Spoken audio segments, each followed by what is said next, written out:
말씀 향기 제2과 생명의 말씀인 성경. 너희가 성경에서 영생을 얻는 줄 생각하고 성경을 연구하거니와 이 성경이 곧 내게 대하여 증언하는 것이니라. 요한복음 5장 39절. 우리는 지난과에서 성경은 인생의 앞길을 비춰주는 등불이라고 공부하였습니다. 과연 성경처럼 우리 인류 역사에 빛을 주고 유익을 끼친 서적은 없으며 또 이 책처럼 많은 사람이 읽고 오늘날도 계속해서 많은 사람이 읽고 연구하는 책은 없습니다. 그런데 일반인들 가운데 이 성경을 한갓 인간의 윤리 도덕을 말한 수양서에 불과하다고 생각하는 분이 많습니다. 그러나 성경은 세상의 흔한 처세온이나 금언집의 부류가 아니요 그 이상의 고상한 진리가 포함되어 있는 진주보다도 더 값진 보물입니다. 곧 인간의 영원한 운명을 좌우하는 생명의 말씀이 그 가운데 있습니다. 성경의 내력. 성경은 본래 따로따로 기록되어 있던 66권의 책을 한데 모아 성경 전서를 이룬 것입니다. 성경 전서는 크게 구분해서 처음 39권을 구약이라 하고 나중 27권을 신약이라고 합니다. 구약은 주로 예수 탄생 이전의 이스라엘 민족의 역사를 통해서 나타내신 하나님의 뜻의 기록이요. 신약은 예수 탄생 이후에 예수를 통해서 나타내신 하나님의 뜻의 기록입니다. 요약하자면 성경은 이 세상 처음부터 마치는 날까지의 인류를 위한 하나님의 경륜, 곧 그분의 지극히 공의로운 정의와 무한히 넓고 깊은 사랑을 나타내 보여준 글입니다. 구약의 원문은 히브리어로 기록되었고 극히 적은 부분만이 아람어로 기록되었으며 신약은 원문이 전부 헬라어로 기록되었습니다. 구약은 모세를 비롯한 약 30명의 기자가 기록하였고 신약은 약 10명의 기자가 기록하였습니다. 그 기자들 중에는 가지각색의 사람이 다 있는데 위대한 제왕으로부터 훌륭한 정치가, 관리, 군대의 장관, 제사장, 학자, 의사, 농부와 목자, 심지어는 어부들까지 있습니다. 그리고 성경이 기록된 연대는 구약이 기원전 1500년경부터 400년경까지 약 1100년에 걸쳐서 기록되었고 신약은 기원 후 50년경부터 100년경까지 약 50년에 걸쳐서 기록되었습니다. 그리하여 구약의 첫 번째 책인 창세기가 기록된 때로부터 신약의 마지막 책인 요한계시록이 기록되기까지는 약 1600년의 긴 기간이 걸렸습니다. 구약 성경. 이렇게 기원이 오래된 성경의 첫 5책인 창세기, 출애굽기, 레위기, 민수기, 신명기는 모세 오경이라고 불리는데 지금으로부터 약 3500년 전에 모세라는 사람이 기록하여 붙여진 이름입니다. 또한 그 내용상의 특성에 따라 율법책이라고도 합니다. 이 모세오경은 구약 성경 중에서도 가장 기초되는 것으로 유대인들은 물론이요 이슬람 교도들까지도 자기들의 경전으로 삼고 있는 것이니 세계 인구의 약 절반 정도가 이 모세오경의 감화와 영향 아래 있습니다. 그러므로 모세오경은 이 세상에서 가장 권위 있는 책이라 할 수 있습니다. 모세 이후로 시대를 따라 여러 선지자가 일어나서 예언서들을 기록하였는데 그들 역시 성령의 감화와 지시를 받아 기록하였습니다. 그 중에서는 대선지서 5권, 소선지서 12권이 있는데 이것은 기원전 400년경에 편찬되어 오늘날 우리가 가지고 있는 구약 성경의 일부분이 되었습니다. 그리하여 신약 성경에서는 이 책들을 가리켜 선지서 혹은 선지자의 글이라고 일컫습니다. 이외에 구약 성경에는 역사적 기록과 시와 문학적 기록들이 있습니다. 역사적 기록 중에서 주로 이스라엘 민족의 역사가 기록된 사무엘상하, 열왕기상하, 역대상하 등 여러 책이 있습니다. 이런 이스라엘의 역사적 기록은 세계 역사의 압축이며 또한 우리 인간 생활의 거울이 되도록 하기 위하여 기록되어 있는 것입니다. 또한 하나님의 은혜를 감사하는 찬양의 노래인 시편과 아가서 등이 있으며 유명한 솔로몬 왕의 잠언과 전도서 같이 인생을 반성하고 인생의 길을 선도하는 훌륭한 교훈서와 철학서가 있습니다. 또는 욥기와 같이 우주 만상의 깊은 이치를 말한 것이 있는가 하면 룻기나 에스더처럼 인정의 순박함과 민족을 사랑하는 열정이 넘쳐 흐르는 아름다운 이야기들도 있습니다. 그러므로 우리는 그런 이야기들 가운데서 하나님의 손이 어떻게 당신의 택한 백성을 재난과 환난 가운데서 보호하시고 구원해 내시는가를 볼 때 과연 성경은 보통 이야기가 아니라는 것을 깨닫게 되며 하나님의 그 넓고 깊은 사랑의 섭리에 감격을 금치 못하게 됩니다. 신약 성경. 그러면 신약 성경은 어떤 책인가요? 신약 성경은 예수 그리스도의 생애를 기록하고 있는 동시에 그가 인류를 위하여 이 땅에 오신 하나님의 아들이심을 증거하는 글입니다.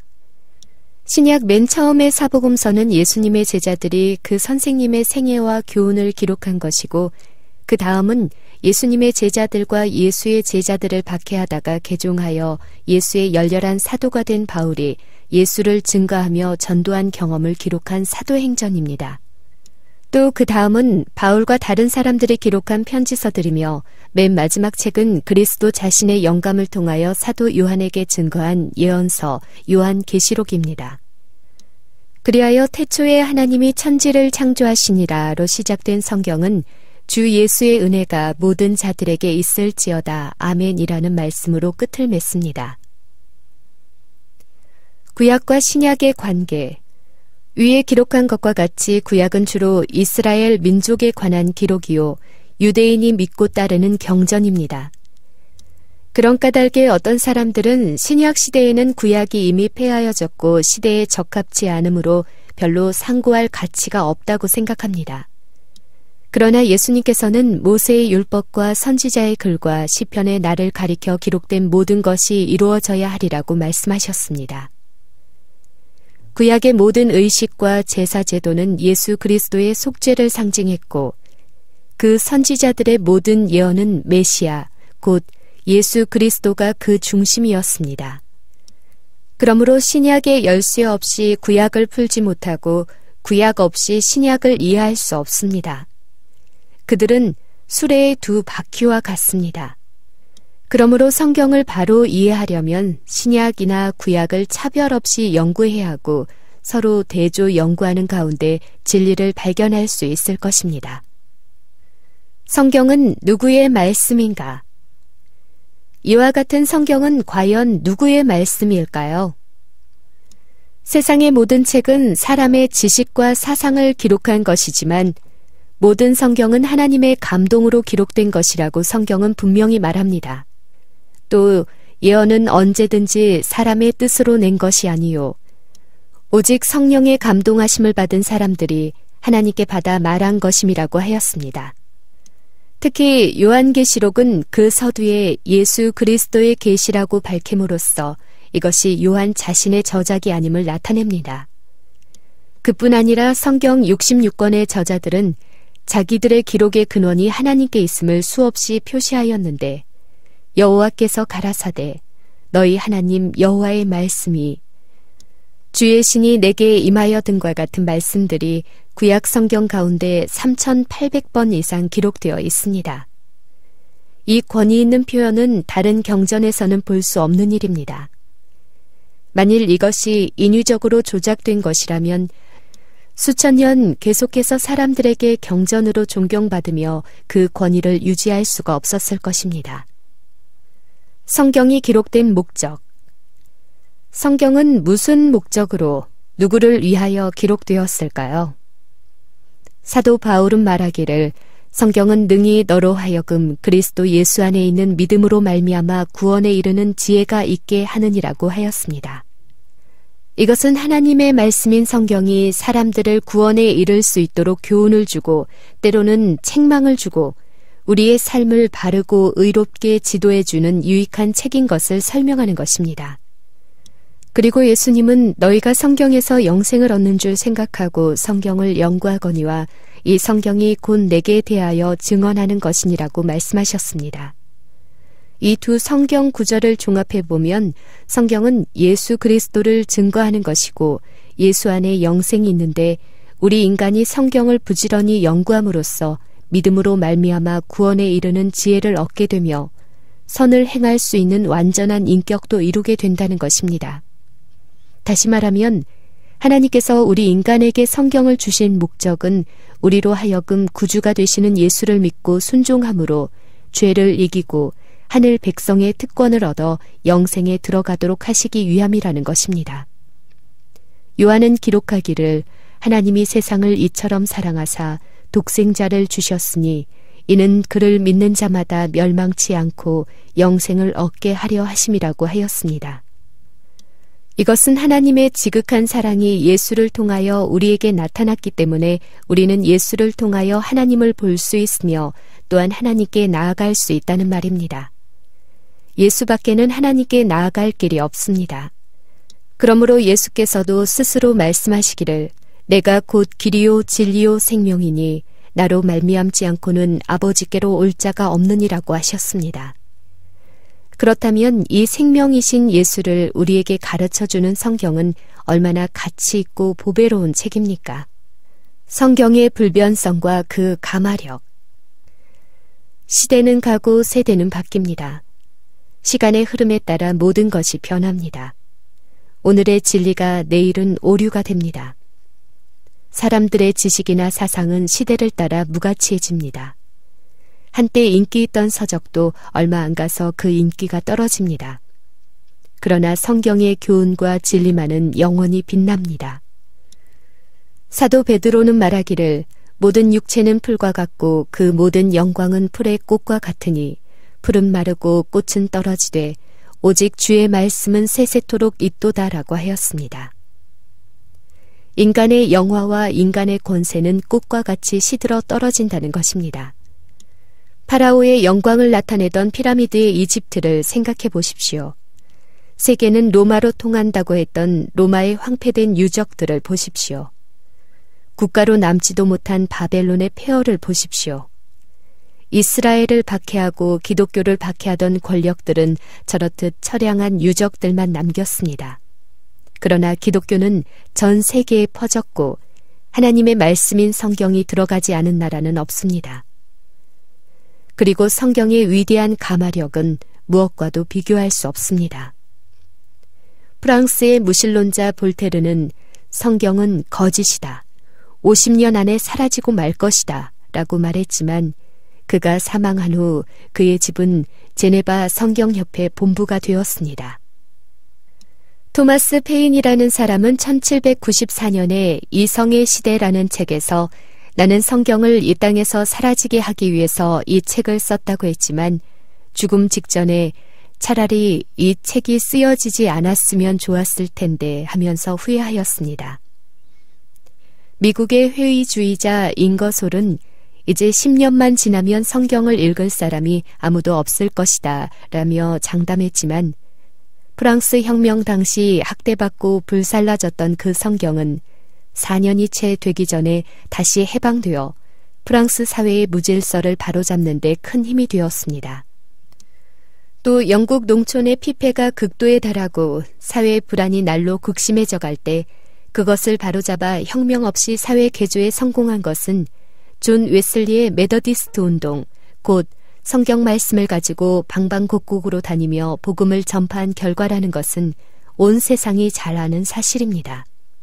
또한 아프리카나 태평양 섬 중의 식인종들이 사람 고기를 먹던 악습을 버리고 선량한 백성으로 변화된 것은 정치나 교육의 힘이 아니라 오직 종교의 감화였으며 성경 말씀의 능력이었다는 것은 과연 주목할 만한 일입니다.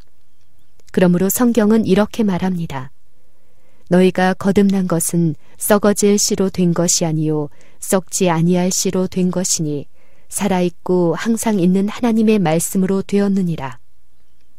하나님의 말씀은 살아있고 활력이 있어 좌우에 날선 어떤 검보다도 예리하여 혼과 영과 및 관절과 골수를 찔러 쪼개기까지 하며 또 마음의 생각과 뜻을 판단하나니 성경은 실로 생명력이 있는 말씀이요 우리의 심령을 찔러 쪼개는 능력을 가진 말씀입니다. 사람이 성경 말씀의 가마를 입을 때 새 사람이 되지 않을 수 없습니다. 그뿐 아니라 성경 말씀을 통하여 무한히 달고 아름다운 맛을 느끼게 됩니다. 성경 말씀을 제대로 경험한 사람은 이렇게 노래할 것입니다. 주의 말씀의 맛이 내게 어찌 그리 단지요. 내 입의 꿀보다 더 다나이다. 성경 말씀은 읽으면 읽을수록 연구하면 연구할수록 더욱 흥미를 느끼게 되고 그 깊고 오묘한 뜻을 깨달아 감격하게 됩니다. 본 교과를 공부하는 여러분도 각 과를 공부하는 중에 그처럼 달고 오묘한 맛을 보시며 깊은 진리를 깨닫게 되기를 간절히 바랍니다. 나의 결심. 하나님의 말씀인 성경을 통하여 구원의 진리와 삶의 변화를 경험하기를 소망합니다. 성경 연구. 누구나 성경의 가르침을 이해하고자 하는 마음만 있으면 단 한 절을 읽을지라도 거기서 유익한 사상을 얻을 수 있다. 그러나 이따금 하는 연구나 단편적인 연구로서는 성경의 가장 귀중한 교훈을 배울 수가 없다. 성경을 급히 또는 부주의하게 읽는 사람에게는 성경의 큰 진리 체계가 깨우쳐지지 않는다. 진리의 보안은 대부분 표면 아래 깊이 파묻혀져 있으므로 열심 있는 탐구와 끊임없는 노력으로서만 이를 얻을 수 있다. 우리는 진리들을 여기서도 조금 저기서도 조금씩 찾아내어 모음으로써 하나로 크게 만들어야 한다. 구주께서는 사람들이 재물 얻는 일에 몰두되어 영원한 실제들을 보지 못하는 것을 보셨다. 그는 이러한 폐단을 교정하는 일에 착수하셨다. 그는 사람의 심령을 마비시키는 미혹을 깨트리고자 하셨다. 그는 소리를 높여 사람이 만일 온 천하를 얻고도 제 목숨을 잃으면 무엇이 유익하리요? 사람이 무엇을 주고 제 목숨을 바꾸겠느냐고 외치셨다. 그는 타락한 인류 앞에 저희가 보지 못하는 더욱 고상한 세상을 제시하시고 그것으로 영원한 실제를 보게 하고자 하셨다. 그분은 그들을 하나님의 무한한 영광이 흘러나오는 영원한 나라의 문턱까지 이끌고 가셔서 그들에게 거기 있는 보화를 보여주셨다. 이 보화의 가치는 금이나 은으로 비교할 수 없고 이 세상 광산에서 캐어내는 어떠한 보화와도 비교할 수 없는 것이다. 깊은 물이 이르기를 내 속에 있지 아니하다 하며 바다가 이르기를 나와 함께 있지 아니하다 하느니라. 정금으로도 바꿀 수 없고 은을 달아도 그 값을 당하지 못하리니 오빌의 금이나 귀한 수마누나 남보석으로도 그 값을 당하지 못하겠고 황금이나 유리라도 비교할 수 없고 정금 장식으로도 바꿀 수 없으며 산우나 수정으로도 말할 수 없나니 지혜의 값은 홍보석보다 귀하구나. 욥기 28장 14절에서 18절 말씀입니다. 이것이 성경 가운데서 찾을 수 있는 보화이다. 성경은 하나님의 위대한 교과서이며 그의 위대한 교육자이다. 모든 참된 과학의 기초는 성경에 있다. 하나님의 말씀을 상고함으로써 우리는 모든 분야의 지식을 발견할 수 있다. 그리고 성경에는 이 모든 과학보다 훨씬 뛰어난 과학 중의 과학인 구원의 과학이 포함되어 있다. 성경은 그리스도의 측량할 수 없는 보화가 들어있는 금광이다. 이럴 때 읽으면 좋은 말씀. 교회가 무엇인지 궁금할 때 고린도전서 12장, 그리스도인이 무엇인지 궁금할 때 로마서 10장, 낙심이 될 때 로마서 8장, 두려움이 올 때 시편 27편, 마음이 아플 때 히브리서 12장, 말로 실수를 했을 때 야고보서 3장, 사랑이 필요할 때 고린도전서 13장, 상처를 받았을 때 고린도전서 6장, 성과 악 사이에서 갈등할 때 마태복음 5장에서 7장, 골로새서 2장, 시험을 받을 때 다니엘서 1장, 고린도전서 10장, 예수님에 대해 알고 싶을 때 요한복음 6장에서 10장, 옳은 일을 위해 분투할 때 로마서 7장 8장, 우울할 때 시편 42편, 의심이 올 때 히브리서 11장, 인도하심을 구할 때 시편 25편, 자신의 가치가 의심스러울 때 로마서 4장 5장, 자포자기할 때 디모데후서 2장, 조언이 필요할 때 잠언, 죄책감을 느낄 때 요한일서 1, 2장, 피곤할 때 시편 23편, 하나님께 더 가까이 가고플 때 요한복음 3장, 하나님의 뜻을 구하고 싶을 때 빌립보서 2장,